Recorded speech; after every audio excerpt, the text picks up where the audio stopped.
चंद्रयान-3 के एल्गोरिथम ने आखिरी मौके पर दिखाया कमाल। इसरो की ऑटोमेटिक लैंडिंग तकनीक थी इतनी बेमिसाल, जिसे देखकर दुनिया भर में गूंजा हमारे देश भारत का नाम। विक्रम लैंडर के सामने फेल हुए नासा, रूस और चीन के महंगे अंतरिक्ष यान। दोस्तों, 20 अगस्त के दिन रूस के लूना 25 के क्रैश के बाद पूरी दुनिया की नजर सिर्फ इसरो के चंद्रयान पर ही टिकी हुई थी और हर तरफ विक्रम लैंडर की लैंडिंग को लेकर कौतूहल का माहौल बना हुआ था। चारों तरफ इसरो और चंद्रयान-3 की बातें चल रही थी। इसी बीच इसरो ने इतनी बड़ी गुड न्यूज दे दी, जिसे सुनकर हर भारतीय की आंखों में खुशी के आंसू छलक आए हैं। पूरी दुनिया में भारत की इस अपार सफलता के गुणगान गाए जा रहे हैं। जी हाँ, 2014 में इसरो द्वारा देखा हुआ सपना आज पूरा हो चुका है और चंद्रयान-3 के विक्रम लैंडर ने चांद के दक्षिणी ध्रुव की सतह पर सफल लैंडिंग करके ऐसा कमाल कर दिखाया है जो अमेरिका, चीन और रसिया जैसे बड़े देश भी नहीं कर पाए हैं। तो कैसे थे इस मिशन के आखिरी 20 मिनट? कैसे चंद्रयान मिशन में विक्रम लैंडर ने चखा सफलता का स्वाद? जानने के लिए कुर्सी की पेटी बांध लीजिए। चलिए हमारे साथ विक्रम लैंडर की लैंडिंग के रोमांचक सफर पर। दोस्तों, 23 अगस्त के दिन पूरे भारत में टेंशन का माहौल छाया हुआ था और जैसे जैसे शाम करीब आ रही थी, हम सभी की धड़कनें तेज होती जा रही थी, क्योंकि इसी शाम चंद्रयान-3 की लैंडिंग होने वाली थी। इसरो के वैज्ञानिकों की कठिन परीक्षा होने वाली थी और यही शाम भारत की किस्मत लिखने वाली थी। इसलिए शाम के 5:20 पर जब इसरो ने चंद्रयान-3 की लैंडिंग का लाइव टेलीकास्ट शुरू किया, तो 140 करोड़ भारतीय अपने मोबाइल और टीवी स्क्रीन के सामने नजरें गड़ाए बैठ गए और प्रधानमंत्री नरेंद्र मोदी भी साउथ अफ्रीका से इसरो के साथ लाइव जुड़ गए थे और सभी उस पल का इंतजार कर रहे थे जब विक्रम लैंडर की लैंडिंग शुरू होने वाली थी। इंतजार के इन घड़ियों में हर एक पल 1 घंटे के जैसा मालूम पड़ रहा था, लेकिन आखिरी में वो पल आ ही गया जब विक्रम लैंडर की लैंडिंग शुरू होने वाली थी, जिसे देखने के लिए सिर्फ भारत ही नहीं बल्कि पूरी दुनिया के लोग उत्सुक थे।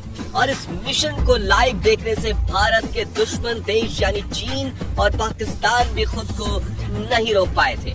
तो आखिर क्या हुआ आखिरी के उस 20 मिनटों में, जिसके बाद चंद्रयान-3 ने इतिहास रच दिया? जानने के लिए चलिए चलते हैं विक्रम के साथ मून लैंडिंग के इस रोमांचक सफर पर। तो शाम के करीब 5:44 पर चंद्रयान-3 अपनी कक्षा में लैंडिंग की तैयारी करते हुए 6048 किलोमीटर प्रति घंटे की रफ्तार से दहाड़ते हुए आगे बढ़ रहा था। तभी इसरो के मिशन ऑपरेशन कॉम्प्लेक्स में बैठे चीफ एस सोमनाथ ने आखिरी बटन दबाया और इसके ALS यानी ऑटोमेटिक लैंडिंग सीक्वेंसेस को एक्टिवेट कर दिया। यानी कि अब विक्रम लैंडर अपने आप खुद को कंट्रोल करने वाला था और इसरो के वैज्ञानिक बैठकर बस इस खूबसूरत नजारे को निहारने वाले थे। तो इस कमांड के बाद विक्रम लैंडर ने तुरंत अपना कमाल दिखाना शुरू किया और अपनी ऑर्बिट छोड़ते हुए चांद की तरफ बढ़ने के पहले चरण की ओर निकल पड़ा। Rough breaking phase. दोस्तों, लैंडिंग के इस पहले पड़ाव में विक्रम लैंडर ने 30 किलोमीटर की ऊंचाई से चांद की सतह की तरफ बढ़ना शुरू किया और धीरे धीरे गोल चक्कर लगाते हुए ये नीचे उतरने लगा।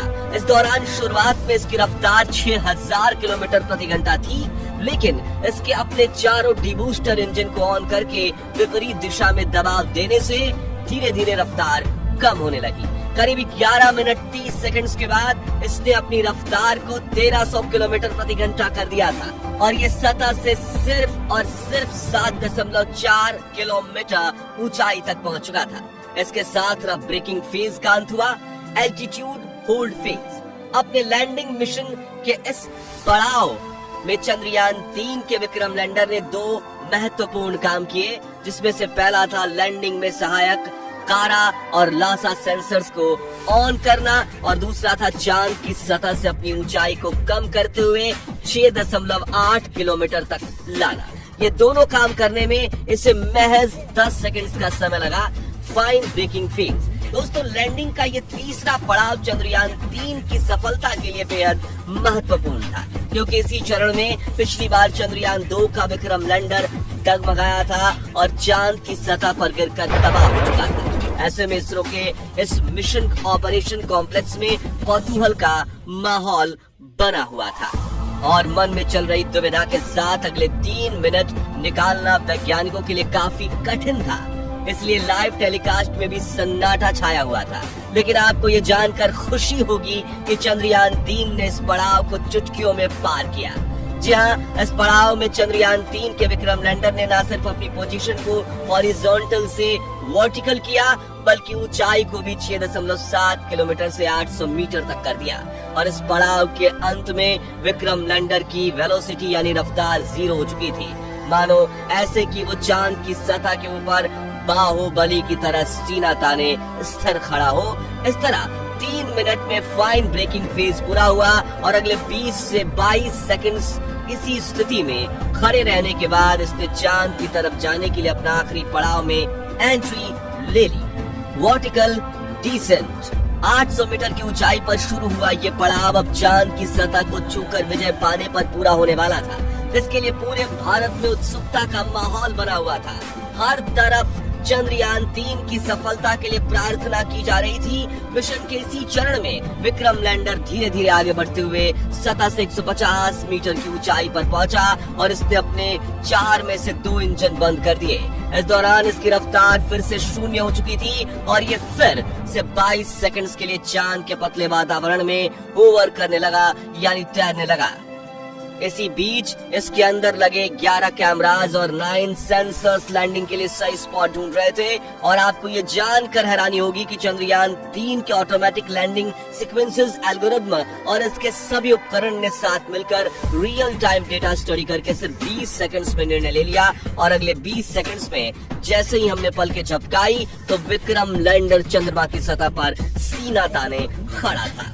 इस ऐतिहासिक जीत से जिससे पूरा भारत तालियों की गड़गड़ाहट से गूंज उठा और हर तरफ उमंग और उल्लास का माहौल बनने लगा। लोग एक दूसरे को बधाइयां देने लगे। भारत के दुश्मन भी इसरो की इस अपार सफलता को देखकर जलकर राख हो गए। दोस्तों, चंद्रयान 3 की ये जीत भारत के लिए इतनी ऐतिहासिक इसलिए थी क्योंकि इस मिशन के साथ भारत ने वो कर दिखाया जो पूरी दुनिया का कोई देश नहीं कर पाया। जहाँ विक्रम लैंडर ने चांद के उस दक्षिणी ध्रुव पर लैंडिंग कर ली जहाँ जाने की हिम्मत नासा, रूस और चीन भी नहीं कर पाया। यानी इस कामयाबी के साथ भारत दुनिया का वो पहला देश बन चुका है जिसने चांद के दक्षिणी ध्रुव पर फतेह हासिल की है। इतना ही नहीं दोस्तों, आपको ये जानकर गर्व होगा कि जहाँ नासा के अपोलो 11 मून मिशन का बजट 3000 करोड़ रुपए था, रूस के हाल ही में फेल हुए लूना 25 का बजट 1600 करोड़ रुपए था। वहीं चीन के चांग ई मिशन का बजट भी 2000 करोड़ के पार था।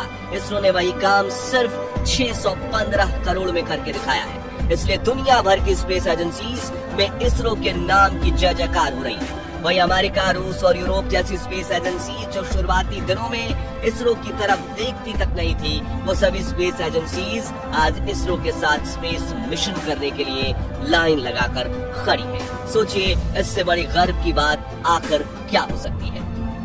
साथियों, चंद्रयान 3 मिशन की सफलता को देखकर साउथ अफ्रीका में बैठे प्राइम मिनिस्टर नरेंद्र मोदी भी खुशी से गदगद हो गए थे और उन्होंने अपने भाषण में इसरो के वैज्ञानिकों की जमकर प्रशंसा भी की। साथ ही उन्होंने इसरो के वैज्ञानिकों को बधाई देते हुए कहा कि आज के दिन हर भारतीय अपने घर में उत्सव मना रहा है क्योंकि भारत अब चंद्रमा पर है। दोस्तों, अगर आपको चंद्रयान 3 का ये रोमांचक सफर पसंद आया और आपको भी इसरो पर गर्व है तो कमेंट में आप लिखिए आई लव इसरो, जरूर ये लिख डालिए। और अगर आप शुरुआत से चंद्रयान 3 मिशन को सपोर्ट करते हैं तो इस वीडियो को लाइक और शेयर जरूर कीजिए। साथ ही चंद्रयान 3 मिशन से जुड़े लेटेस्ट अपडेट्स के लिए हमारे चैनल को सब्सक्राइब करके पास वाली घंटी जरूर बजा दीजिए। धन्यवाद। जय हिंद, जय भारत।